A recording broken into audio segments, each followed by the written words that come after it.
Bonjour à toute la famille Femmes éveillées. C'est pour moi une joie d'être au milieu de vous aujourd'hui. Je rends des actions de grâce à l'Éternel, notre Dieu, pour sa grande fidélité et pour votre loyauté à notre chaîne. Je vous dis merci, merci pour votre marque de confiance. Et merci vraiment pour tous vos messages d'encouragement. Merci à tous ceux qui me souhaitent la bienvenue. Je vous dis merci. Vos prières, vos encouragements me donnent la force de continuer. J'ai envie de vous dire que ma sœur me manque beaucoup. Hier encore, je pensais à ma sœur. Je me souvenais de quelque chose qu'elle avait fait. Ce n'est pas le but du message. Juste pour vous dire de quelle manière les gens impactent nos vies et nous marquent. Lorsque je me suis fiancée, enfin pour ceux qui nous regardent la première fois, vous ne savez pas où je viens avec ce message. Je sors d'un deuil il y a quelques semaines, 2 semaines, que j'ai enterré ma grande sœur et je suis encore en train de traverser la saison où le Seigneur est en train de me consoler et de me guérir. Et croyez-moi, ce qui me fait pleurer, ce n'est pas le fait qu'elle soit morte, c'est le fait qu'on ne soit plus capable de se parler. Quand je me lève le matin, je regarde le WhatsApp, elle était toujours la première personne à m'écrire, à prendre de mes nouvelles chaque jour. Elle était très consistante à prendre de mes nouvelles. Quoi que je sois, j'étais au Canada, elle était au Gabon, mais la distance n'a jamais été un mur entre ma sœur et moi. Nous étions tellement proches. Et je me suis retrouvée à pleurer. J'expliquais à quelqu'un ce que ma sœur avait fait. J'avais une sœur extraordinaire. Et restez avec moi. Lorsque je parle d'elle, lorsque je continue de faire allusion à elle, c'est ma manière à moi de guérir. Et j'espère que quelqu'un d'autre qui a perdu un être cher sera encouragé à l'émission d'aujourd'hui. Parce que le titre de l'émission d'aujourd'hui, c'est « Soyez consolés ». Soyez consolés. Je vais encourager à la consolation. Alors, je vous disais, je me suis retrouvée, je parlais de ma sœur à quelqu'un et j'ai dit à quelqu'un, j'expliquais ce que ma sœur avait fait. J'avais une sœur extraordinaire. Ma grande sœur était la meilleure.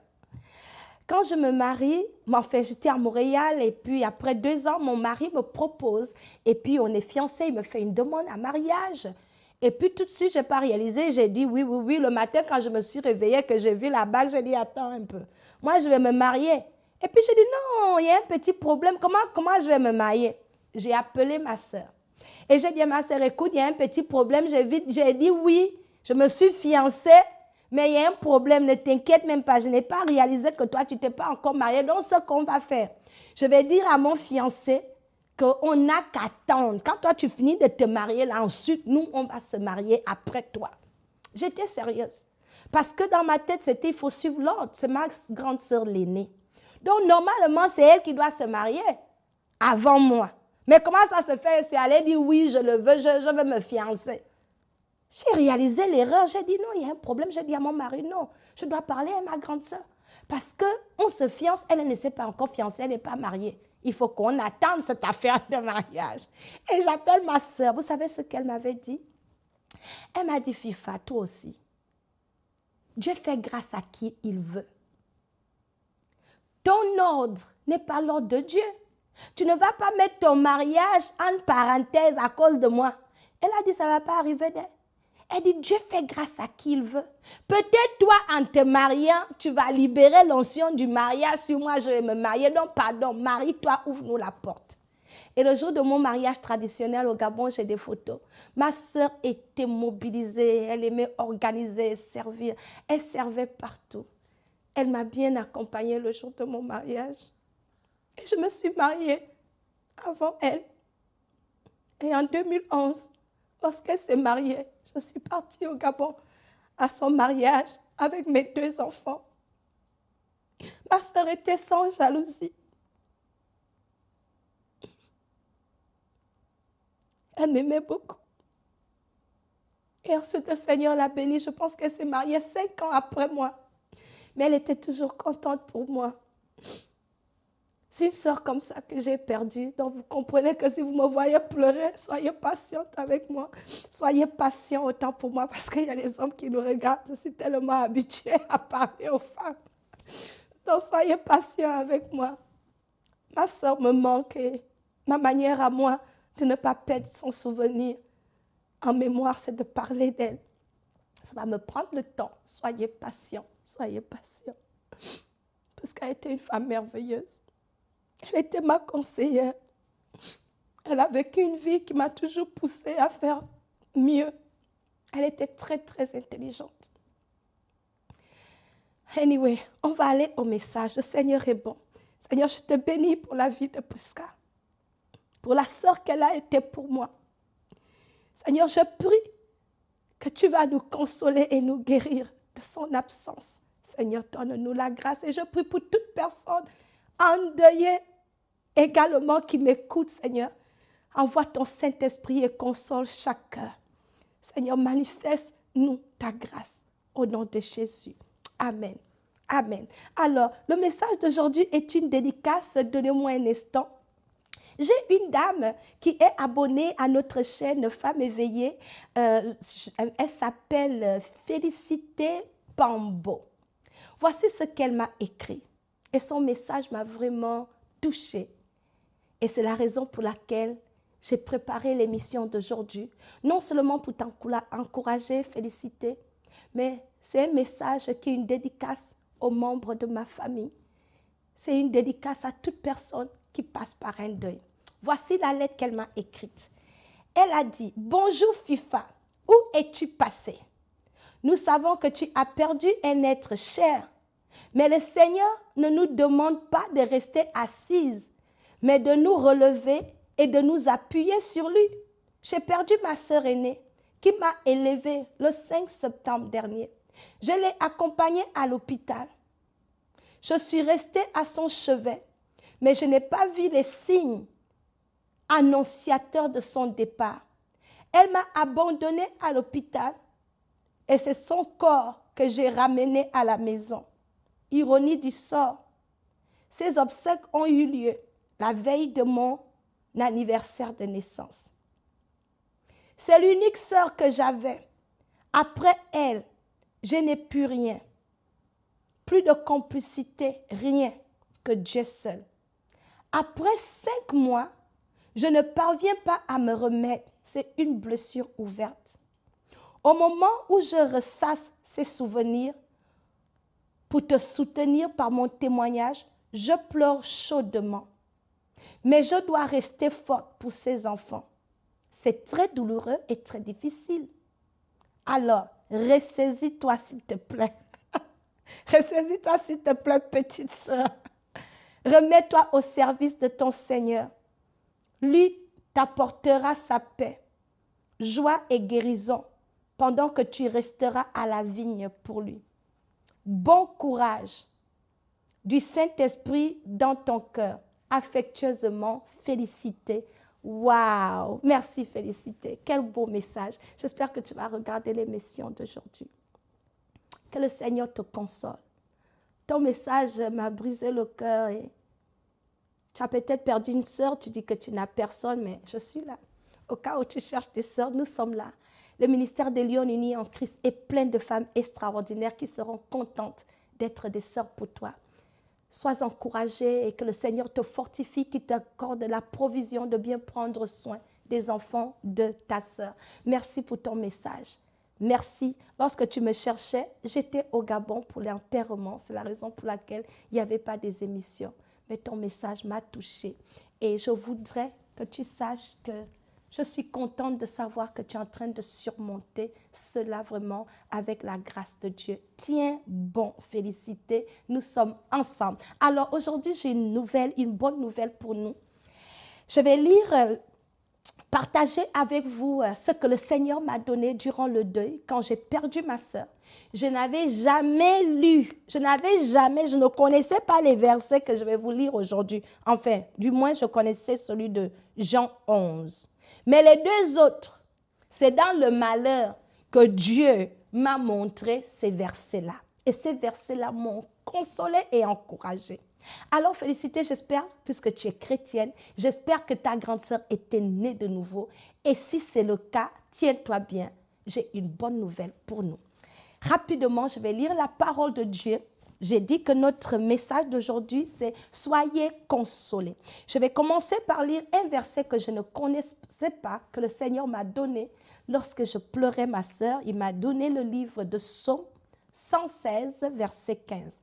La Bible dit « Elle a du prix aux yeux de l'Éternel, la mort de ceux qui l'aiment. » Il y a une autre version qui dit « Précieuse aux yeux de l'Éternel est la mort des saints. » Ça, c'est le premier verset. Dans ce verset-là, la Bible nous dit que la mort de ceux qui aiment Dieu a du prix. C'est précieux, ce n'est pas la baïbaï, ce n'est pas n'importe quoi. C'est quelque chose de précieux. C'est comme mes boucles d'oreilles. Ces boucles-là sont précieuses pour moi parce que c'est la paire de boucles d'oreilles la plus chère que j'ai parce que c'est du vrai diamant. Donc les boucles-là, je ne les dépose pas ça n'importe où. Parce que moi-même, je connais la valeur. C'est un cadeau de mon mari qui m'a mis en haut. Donc, comme je connais la valeur, là, c'est précieux pour moi. Parmi tous mes bijoux, la boucle, là, il ne faut pas toucher. Ça a de la valeur. Alors, lorsqu'un enfant de Dieu meurt, la Bible nous dit que c'est précieux. Ça a du prix aux yeux de Dieu. Oh, félicité. La mort de ta sœur a du prix aux yeux de Dieu. Et je me suis dit, Seigneur, le prix là même, c'est comment? Et j'ai compris par la grâce du Saint-Esprit que lorsqu'un enfant de Dieu meurt, ce n'est pas une perte. Lorsqu'un enfant de Dieu meurt, le diable va nous faire croire qu'on a perdu. Jésus ne perd jamais. Jésus, il ne peut pas perdre, c'est impossible. Lorsqu'un enfant de Dieu meurt, c'est un gain pour le ciel. Parce que la perte, c'est de mourir sans Christ. Quand tu meurs en Christ, ça a un prix aux yeux de Dieu. Ce n'est pas une perte. C'est un gain pour le Seigneur. Alors je vais nous encourager. J'encourage ma famille. La perte de Prisca, qu'elle soit morte, n'est pas une perte d'aide. C'est un gain. Sa mort a du prix aux yeux de Dieu. Alléluia. Restez avec moi. Un autre verset. Apocalypse chapitre 14, verset 13. Je lis la parole de Dieu. Et j'entendis du ciel une voix qui disait, écris, heureux dès à présent les morts qui meurent dans le Seigneur. Oui, dit l'Esprit, afin qu'ils se reposent de leurs travaux, car leurs œuvres les suivent. Alléluia. Dieu dit ici que heureux, moi-même j'ai dit Seigneur, heureux, il y a quel bonheur, il dit heureux. Heureux, dès à présent, les morts qui meurent dans le Seigneur. Oui, dit l'Esprit, afin qu'ils se reposent de leurs œuvres. Dieu dit que heureux, tu étais malade, la maladie t'a fatigué jusqu'en, mais tu as gardé ta foi, mais tu es dans le Seigneur, dans la maladie. Et ton heure arrive. Dieu dit que heureux, parce que tu t'en vas te reposer. Des fois, on est coincé, vivre ici là même. Au ciel, c'est extraordinaire. Dieu dit, tu t'en vas te reposer. Ça veut dire, si tu souffrais, tu étais malade, tu meurs. Tu ne prends plus les comprimés. Au ciel, il n'y a plus de médecins. C'est fini les mauvaises nouvelles. C'est fini les stress d'argent payé, médicaments, les dialyses, les traitements, les hôpitaux, les opérations, les nuits blanches dans la douleur. Dieu dit, heureux. Dès à présent, les morts qui meurent dans le Seigneur. Lorsque quelqu'un meurt dans le Seigneur, la Bible nous révèle que ça a du prix. Et ces personnes-là sont heureuses. Ils doivent être contents. Ce sont des élus heureux. Parce qu'en fait, ils s'en vont se reposer. Et leurs œuvres, ce qu'ils auront fait sur la terre des vivants pour le Seigneur, ça va leur suivre. Voilà la bonne nouvelle. Soyons consolés dans ce deuil. Soyons consolés lorsque les gens que nous aimons meurent en Christ. On doit avoir la paix et on doit célébrer le Seigneur pour cela. Mon dernier verset, et c'est le verset que j'ai utilisé sur la banderole lors du décès de ma soeur à la maison funèbre. On avait mis sa photo et on a mis ce verset. C'est un verset que le Seigneur a déposé expressément dans le corps de ma mère lorsque ma soeur était à l'hôpital, qu'elle était dans le coma. Je pense que le Seigneur préparait ma mère déjà. Et il lui a donné cette parole. C'est dans le livre de Jean, chapitre 11, verset 25. Je lis la parole de Dieu. La Bible dit ceci. Jésus lui dit, je suis la résurrection et la vie. Celui qui croit en moi vivra, même s'il meurt. Celui qui croit en moi la vivra, même s'il meurt. Et celui qui vit et croit en moi ne mourra jamais. Je bénis la parole de Dieu. Quand ma sœur, après l'opération, rentre dans le coma, Dieu a donné cette parole à ma mère. On ne comprenait pas. En fait, Dieu l'avait dit que ta fille est partie, mais ne t'en fais pas.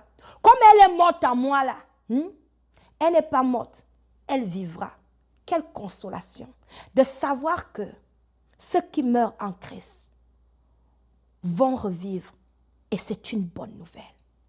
Aussi douloureux que la mort peut paraître. Mais mourir en Jésus là, il y a l'espérance dedans. Je vais terminer ce message en te posant la question, tu es peut-être là, tu m'écoutes, tu as cliqué sur une vidéo YouTube. Si tu meurs aujourd'hui là, où vas-tu passer l'éternité? T'es-tu posé la question que s'il m'arrive quelque chose aujourd'hui, as-tu l'assurance de ton salut? Es-tu certaine de là où tu vas aller?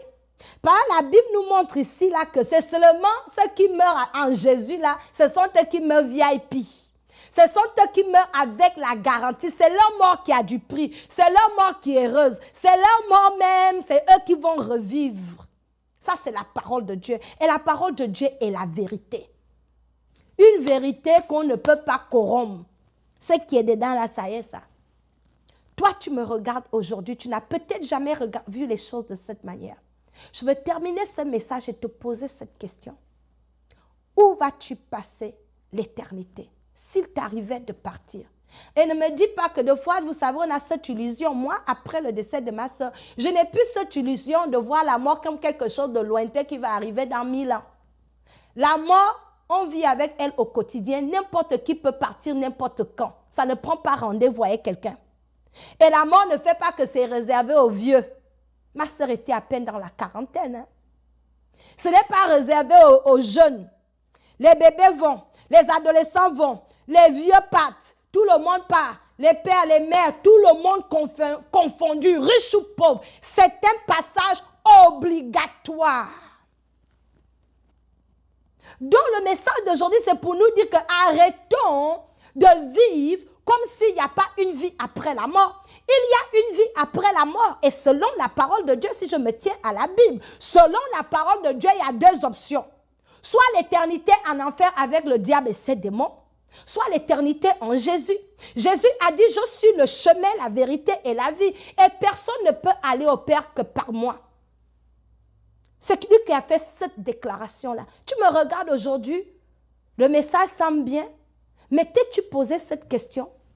Donc je vais te challenger. Pose-toi cette question. Et lorsque tu vas poser cette question, te poser cette question, si ta réponse est que tu ne sais pas où tu vas aller et que tu n'as pas donné ta vie à Jésus, mon frère, ma soeur, je te lance l'invitation. De là où tu te tiens, fais cette petite prière avec moi. Accepte le Seigneur Jésus dans ta vie. La Bible dit que nous croyons de notre cœur, dans notre cœur et nous confessons de notre bouche. Aujourd'hui, c'est le jour du salut. Peut-être Dieu a préparé cette émission. Moi, je viens pour consoler nous qui avons perdu des êtres chers. Peut-être cette émission, en principe, c'est pour toi qui es en train de m'écouter et puis tu es en train de jouer avec ta foi et puis tu ne connais pas Jésus et puis tu mènes ta vie dans l'un des autres sans penser à ton futur. Où vas-tu passer l'éternité? As-tu Jésus dans ta vie? Les quelques versets que j'ai lus nous montrent clairement que c'est la mort de ceux qui aiment Dieu là. C'est ça qui a du prix.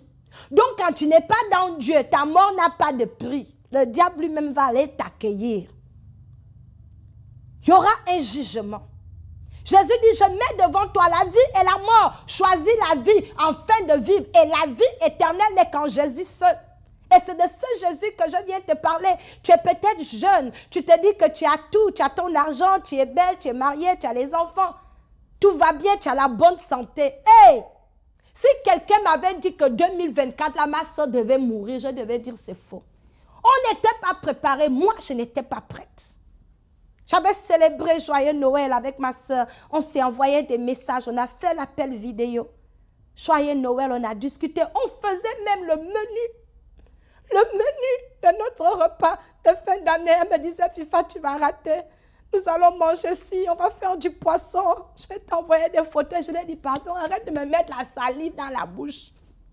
Je ne veux pas m'envoyer les photos, tu vas me traumatiser. Elle a dit, non, on va bien manger. Et elle avait demandé à ma tante de faire des courses pour le repas de bonne année. Ma soeur n'a pas vu la bonne année. Parce qu'elle tombe malade le 29 et elle s'en est allée le 3. Et peut-être toi aussi tu me regardes et tu es en train de faire des plans. Le lendemain n'appartient qu'à Dieu.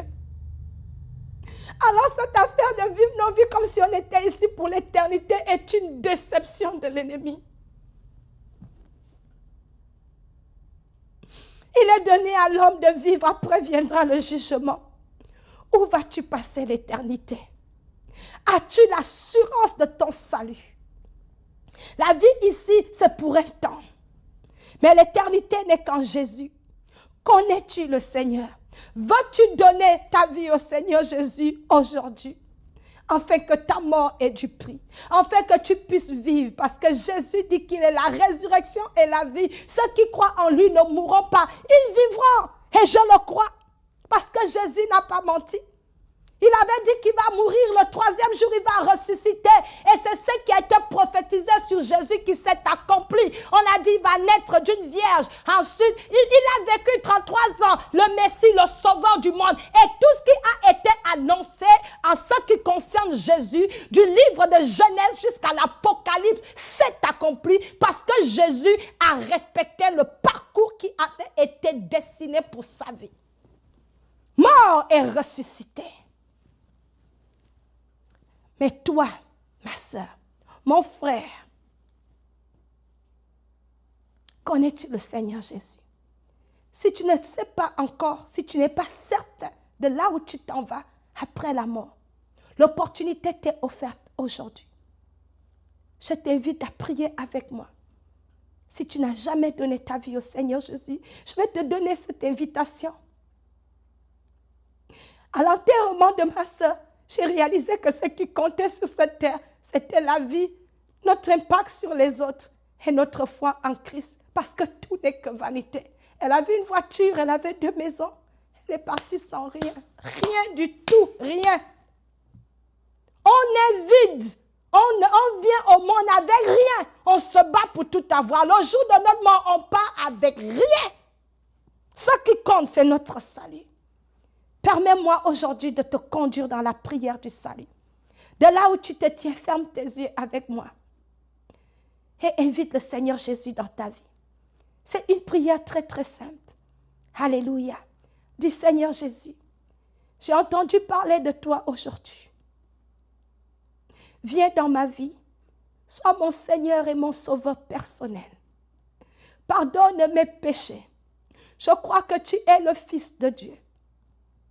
Mort et ressuscité pour mes péchés. Conduis-moi. Aide-moi à te suivre. Je veux m'attacher à toi. Éclaire ma vie parce que tu es la lumière du monde. Seigneur, j'ai besoin de toi. Sans toi, je ne suis rien. Seigneur, viens dans ma vie. Viens dans mon cœur. Règne et sois mon maître. Conduis mes pas et enseigne-moi tes voies. Je m'abandonne à toi et je viens à toi tel que je suis, Papa. Fais de ma vie ce que tu voudras. Au nom puissant de Jésus. Amen. Amen. C'est une prière simple. Nous croyons dans notre cœur. Si tu as fait cette prière avec moi, trouve une église. Là où tu peux être enseigné. Achète-toi une Bible. Reçois le don du Saint-Esprit. Baptise-toi et conforme-toi à la parole de Dieu. C'est aussi simple que ça. C'est ça la prière du salut. Et si tu as fait cette prière aujourd'hui avec moi, sache que ton nom est écrit dans le livre de la vie. Et la Bible dit que c'est tout le ciel qui est en fête lorsque un païen, un mondain, un pécheur donne sa vie au Seigneur. Je termine cette vidéo en disant un gros merci à ma tante Tante Ndioula, ma tante Claudina, c'est une tante que j'aime beaucoup. En fait, l'histoire de cette robe, ma tante avait cette robe. Et la robe était, quand j'ai vu ça, j'ai dit, la robe là s'appelle FIFA Marie-Thérèse. Alors, elle m'a donné cette robe, je l'ai quasiment pillée, je l'ai arraché cette robe. Quand j'ai vu la robe là, ça m'a parlé. En fait, j'aime comment c'est fait ici là. C'est vraiment joli. Donc, ma tante n'a pas cherché à comprendre. Elle a enlevé la robe. Je ne l'ai même pas essayé. C'est arrivé au Canada quand j'ai mis ça. J'ai dit, hé FIFA, tu as la vision. Tante Mule, merci beaucoup.